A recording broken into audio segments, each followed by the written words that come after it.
angels we have heard on high, sweetly singing were the Christmas Eve in Awka buzzed with the kind of joy that made the air itself feel alive.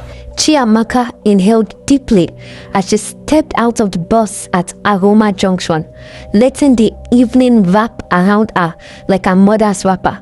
Warm, familiar, blessed. The streets smelled of everything. From every compound drifted the scent of frying chickens, that glorious sizzle of seasoned skinned meat in hot oil. Someone was making jollof rice. She could smell the tomato stew, rich with curry and thyme. Another kitchen sent out the earthy aroma of egusi soup, bubbling with stockfish and ugu. Her stomach growled in appreciation.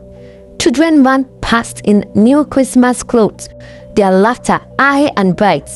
The boys wore crepe shirts and shorts. The girls' dresses were explosions of lace and ribbon. They chased each other with sparklers, leaving trails of gold in the purple docks. Generators hummed from every other house, powering Christmas lights that blinked red and green and gold across gates and balconies. "Sister Christmas," a woman called from her shop, arranging bottles of malt and Fanta on ice. "Welcome home, oh."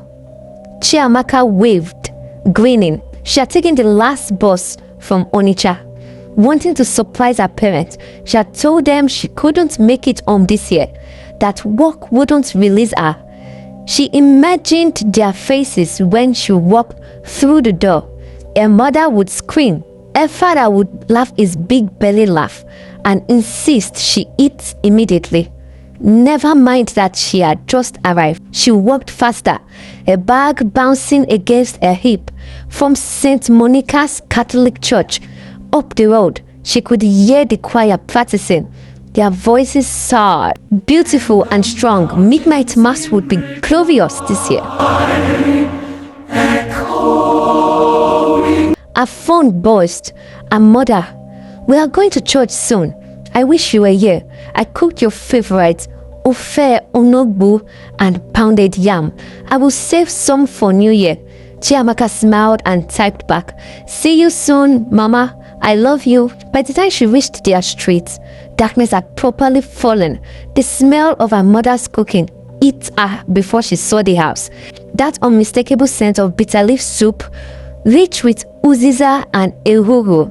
Her father's generator rumbled steadily. Their compound glowed with fairy light her father had strung across the mango tree, but the gate was locked. The house was dark, except for the outside lights. They had already left for church. Chiamaka checked her watch. 11:47 p.m. If she hurried, she could catch them at Mass. The surprise would even be better. Walking down the aisle in the middle of service, watching a mother's shock turn to joy. St. Monica's was only 10 minutes away.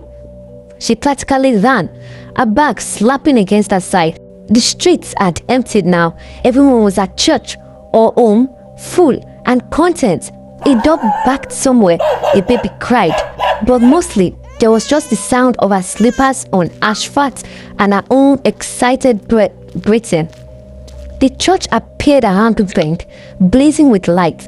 Every window glowed. She could hear singing, but it sounded strange, distant, like it was coming from underwater. Chiamaka slowed as she reached the church.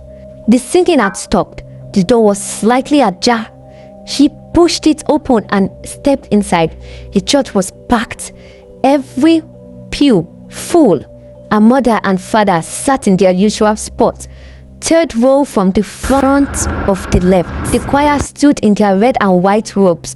Father Nkokwo stood at the altar, his back to the congregation, arms raised, but no one was moving, not one person. They were frozen mid-gesture, standing, kneeling, bowing. Her father's hands was raised in song. Her mother's lips were parted. The woman beside them held a rosary halfway to her chest. A child had one foot lifted, caught mid-step. Chiamaka's bag slipped from her shoulder and hit the floor with a thud that echoed like thunder. Father Okonkwo turned. Slowly, too slowly, his neck bent at an angle that necks should not bend. He smiled. His teeth were too white, too many. Chiamaka Nwosu, He said, his voice honey sweet and cold. you came early. She couldn't believe, couldn't move. Early for what? For your joining. He tilted his head. We wait every year. We call and we call, but the living so rarely come willingly. The door slammed shut behind her. Every lock clicked into place, one after another, after another. The lights went out. In the darkness, Chiamaka heard it, breathing. Hundreds of people breathing in perfect unison. In, out, in, out. The candles relit themselves one by one, each flame springing to life with a soft pop. The congregation blinked all at once, all together, and their eyes glowed faint yellow in the candlelight. Her mother turned her head, just ahead, her body still frozen in song. The yellow glow fixed on Chiamaka. Her mouth moved. Baby, you came home. But her mother's voice sounded hollow, empty, like wind through a cracked tomb.